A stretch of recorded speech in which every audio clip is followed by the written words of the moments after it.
If you're running ads to financial services, sometimes for tax, or if it's for visas or passports, sometimes you'll see an issue or policy violation for government documents and official services. So it might look something like this on the screen here. Now, the easiest way to get around this is to fill out a form directly on Google to bypass their policy violation. Now, if you are selling visa services of any kind, then usually you need a statement from your lawyer, you need official documentation and company and corporation documentation, things like that. And you'll need to actually add there that you're an authorized non-government provider, right? But there's other times also where you sell just financial services for tax and stuff and you incorrectly get shown for that policy violation, and you actually have to say that you either believe that your ad should not be in the scope of this policy, or you qualify for a regional or business exclusion, depending on the type of business that you have, right? And I'll include this article below which will explain what kind of information that you need in order to actually bypass this policy violation. But in an even easier way to actually fill out this form is simply use an LLM of your choice like ChatGPT or Claude, screenshot this whole thing, tell it what your business does and why you're running ads and what you qualify as or what you think you qualify for, and use a thinking model of some kind so it can scrape the information across here and do proper research. And it'll usually give you some guidance on what you need to fill out with each of these so that you're,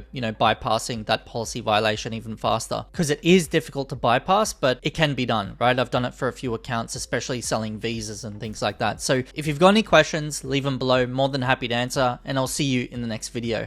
Cheers.